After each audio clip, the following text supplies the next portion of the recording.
how did the move to the MLS come? So obviously, just to give people that are listening perspective, so you're at Cincinnati now. The manager at the time when you went was Yap, who you'd obviously worked with at Reading. So did the call come from, like, how did that come about, and what were your thoughts of them? So they moved out end of 2019, 2020. So their first season, I believe, was 2020 season. So that like I came out. Sorry. Yeah. Yeah. I didn't come out until a year after. So it wasn't like in the sense of they've got a job, come. Yeah. It was more they got over it, kind of assessed what they had, what was going on. And like you said, it was pandemic year. Yeah. MLS kind of shut down.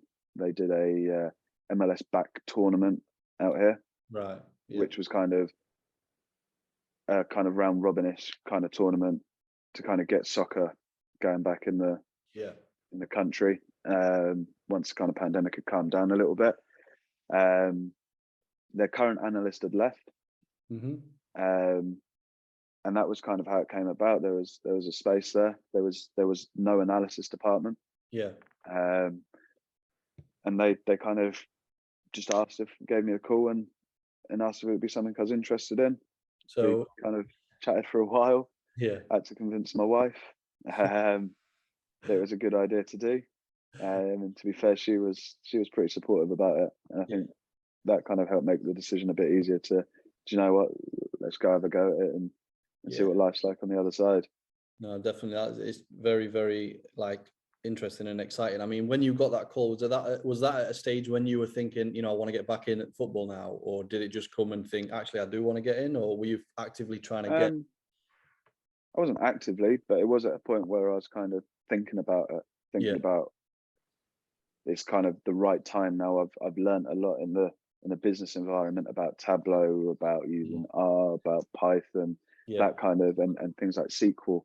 I've learned now. I understood. I had a working knowledge of it, and I could implement it, but it'd take me longer. But I knew how to do it, and that was the biggest thing for me, was actually knowing how to do it and how to work with Tableau and Power BI, because they're powerful tools.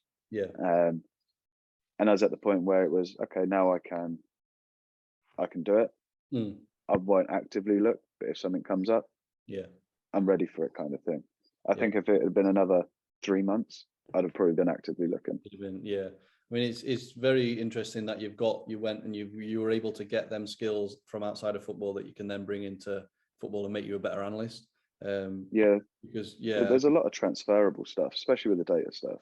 If you, in my opinion, if you want to be a data analyst, I'd never be opposed to hiring someone from a business environment. I mean, from hands-on experience, the size of the data that some of them are working with at these huge technology companies, insurance companies, is huge. And their knowledge about the specialist knowledge in the data is just second to none, in my opinion. Some of them are just phenomenal, what they can do. Yeah, and it's obviously, as you'll have seen it yourself, like a lot now, the clubs that are hiring analysts, these skills are much more, they're being asked for a lot more now than they were when you started out at Reading, for example. Like people, not everyone expects them, but I mean, I think if you are looking to be a successful analyst, you're going to at least need to expose yourself to these things and try and get at least the basics so you can understand and use them in the role. So you mentioned something earlier. Obviously, when you got the call, obviously you had to obviously speak to your wife, because that was another question. I didn't know if you had a young family. So because the last guy I kind of spoke to that done something similar was Nathan, who moved to Turkey, moved to Beşiktaş with his old manager, and for him it was, I've got no family, I've got no missus, like why would I not go? So it was an easy decision. But then for you, was it much more difficult, because obviously you've got other people that is impacted by that move? So was it ever a doubt, or did you definitely want to go straight away?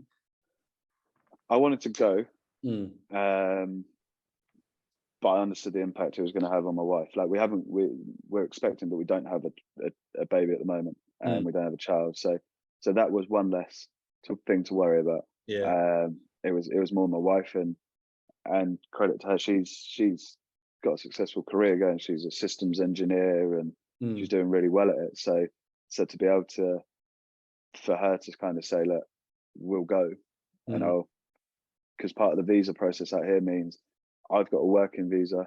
My wife doesn't. She's on a non-working visa, so she's kind of stopped working for a little bit, Right. which often I obviously wind her up about.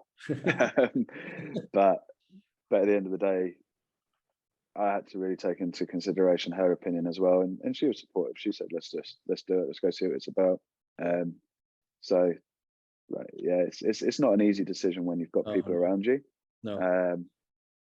But it's a good place to live. It's not a bad place to be. Yeah, nice. So then, how long from the call did it take for you from the call to being over there? Like, was it a wait for the visa? Like, are these things take time? Like, how did that kind of? Yeah, I want to say I first got the call around December from them. Yeah. Then this was during their off season.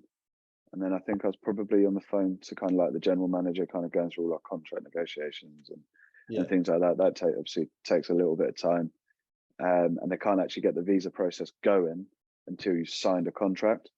Oh, right. Yeah. Because your visa's tied to your club. Yeah. So, and it's all dependent what kind of length deal you've got and things like that is all dependent on what kind of visa you get as well. Yeah. And how long they give the visa for.